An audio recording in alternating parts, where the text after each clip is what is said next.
नमस्कार, मैं रेनू और आज आपका गोकुल कोर्टयार्ड में बहुत बहुत स्वागत करती हूँ। और आज हम बात करेंगे ज्यूतिया के बारे में।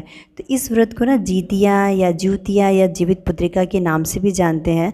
और आश्विन कृष्ण अष्टमी तिथि को जीवित पुत्रिका व्रत का बड़ा महत्व में बहुत मानते हैं लोग। और गोबर मिट्टी की प्रतिमा बनाते हैं, पूजा करते हैं। कुश के जीमूत वाहन व मिट्टी गोबर से सियारिन और चिल्होरिन की प्रतिमा बनाकर प्रति महिलाएं ज्यूतिया व्रत पूजन करती हैं और फल फूल नैवेद्य चढ़ाते हैं। ज्यूतिया व्रत में सरगही और ओठगनी की भी परंपरा का बहुत ही ज़्यादा महत्व है। इस व्रत में सतपुतिया की सब्जी का विशेष महत्व है। रात को बने अच्छे पकवान में से पितरों, चील, सियार, गाय और कुत्ता का अंश भी निकाला जाता है। सरगही में मिष्ठान आदि भी होता है। मिथिला में मड़ुआ रोटी और मछली खाने की परंपरा ज्यूतिया व्रत से एक दिन पहले सप्तमी को मिथिलांचल वासियों में भोजन में मड़ुआ की रोटी और साथ में मछली खाने की परंपरा बहुत ही प्रचलित है।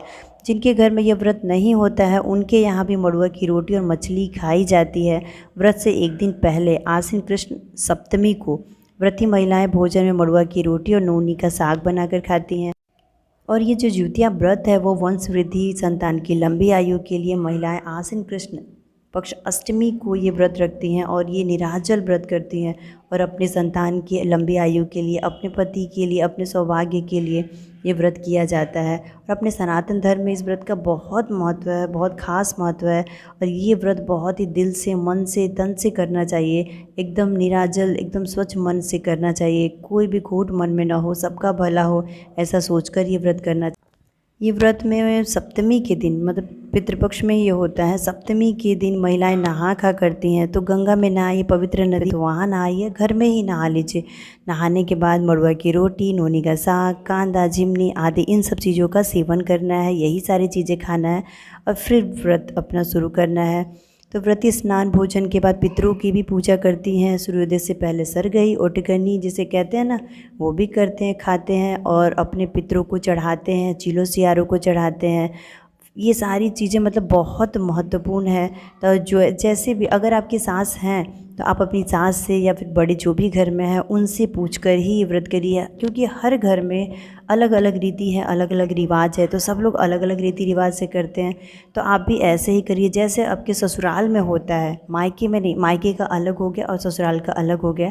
जैसे आपके ससुराल में होता है वैसे करिए। जैसे झिंगनी के पत्ते पर आप देख रहे हैं ये सारी चीज़ें जो रखी हुई हैं, तो वो सारी ओटगनी के रूप में जो चढ़ाते हैं चीलों सियारों को, पितरों को, ये सब आपको चढ़ाना है। और जैसे आपके घर में पूजा की जाती है वो सारी पूजा एकदम विधि पूर्वक करना है। बिल्कुल मन में दोष नहीं होना चाहिए, सबके प्रति प्यार, सद्भावना ऐसा रखकर ही व्रत कीजिए।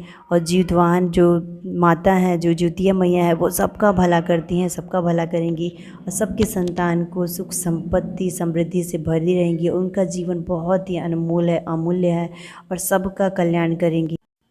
और ये व्रत में पूजा होने के बाद जब शाम को कथा सुन लेंगे व्रत के दिन, तो उस दिन जूतियाँ पहनते हैं। आप देख रहे हैं इस स्क्रीन पे, तो जूतियाँ पहनते हैं। जो जूतियाँ जिनके पास नहीं है वो धागा, जो सिर्फ धागा जूतियाँ मिलता है वो पहनते हैं।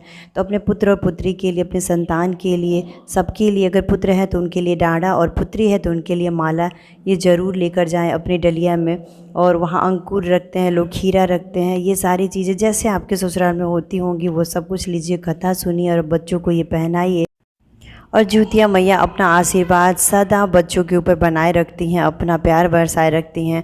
और सारे बच्चों को, सबके जो भी माता है उनके पुत्र को, उनकी पुत्री को हमेशा लंबी आयु दें, सुख संपत्ति से भरी रहें। तो ऐसी प्रार्थना है ज्यूतिया मैया से। तो चलिए मिलते हैं अपने नेक्स्ट वीडियो में। So thanks for watching, bye bye, thank you, नमस्कार, प्रणाम, धन्यवाद।